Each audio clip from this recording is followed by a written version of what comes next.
Hey there, it's Professor S, and last couple videos on chemical reactions, I've mostly spent time talking about the concept of reactions and then a lot of time on synthesis and decomposition reactions. But at the end of the last video, I strongly implied and kind of came out and said, synthesis and decomposition reactions are the opposites of each other. And in fact, there's a phenomenon we observe in a lot of different types of chemical reactions when there are opposites that's worth understanding. So I want you to take as a case in point this molecule right here. This is carbonic acid. Carbonic acid is going to go through a decomposition reaction. I said carbonic acid is going to go through a decomposition reaction. There we go. So carbonic acid, when it goes through decomposition, produces the two substances you see over there, a bicarbonate ion and a hydrogen ion or a free proton. This is a decomposition reaction.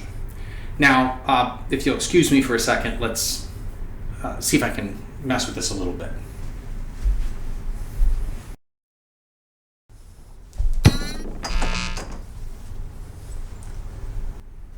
Now, what we just saw coming in the other direction was a synthesis reaction.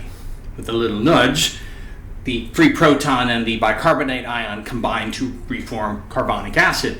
And what you observed here, where we can do a decomposition reaction in one direction and a synthesis reaction in the other, this is a concept called reversibility. Chemical reactions are reversible when the reactants to products conversion of one reaction can be reversed. In other words, where the products become the reactants and the reactants become the products. The two reactions that can happen go in opposite directions, and we can go in either direction. And in a lot of cases, not every case, but in a lot of cases when reversibility exists, we will also see chemical equilibrium. And when a chemical equilibrium exists, what it means is the two reactions, in this case decomposition and synthesis, would be proceeding at the same rate. That is to say, carbonic acid is falling apart into its two products as rapidly as those two products are recombining to form carbonic acid. And when a chemical reaction that is reversible is at chemical equilibrium, there are certain predictable outcomes we could observe. Now, when a reversible reaction is at chemical equilibrium, what that ultimately means is that the concentrations of every substance involved, the reactants and the products viewed in either direction, are relatively equal. The concentrations of all substance are in balance because things are forming and falling apart at the same rate. I kind of suggested this already, though. Not every reversible chemical reaction is equilibrium. In some chemical reactions, they're reversible, but there's a favoring of one reaction over the other. So, for example, decomposition might happen more readily than synthesis. And in that case, what you're seeing here as we go decomposition, we're actually seeing more of the decomposition reaction products accumulating, higher concentration of those products than of the reactants in that particular case. Or if the reaction favors synthesis over decomposition, we see things go in the other direction, where the synthesis reaction products tend to accumulate and their concentration outnumbers the reactants.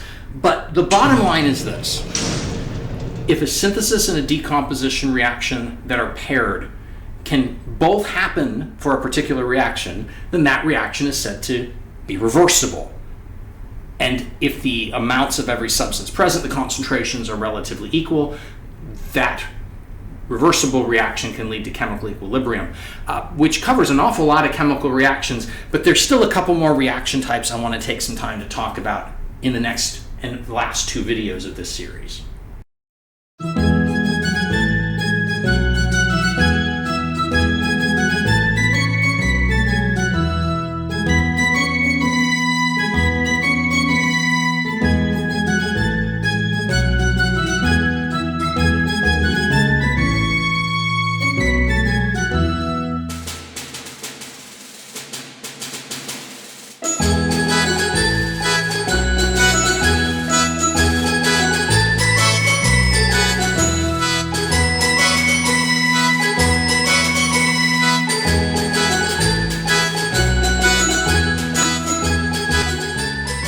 Hi, this is Professor S. And I'm Big Al. I really liked that last video. I thought it was pretty good. Me too. Hold on. Something's not right here. What's wrong? My hands. Where are my hands? I don't know, I'm just a sock. Well, if I don't have my hands, how will they know what I'm saying? How awful. Yes. Well, here's a couple more videos. Don't forget to like and subscribe so you can see all his new videos as they come out. Alright, where are my glasses? And who took my socks? Oh. We have to go now.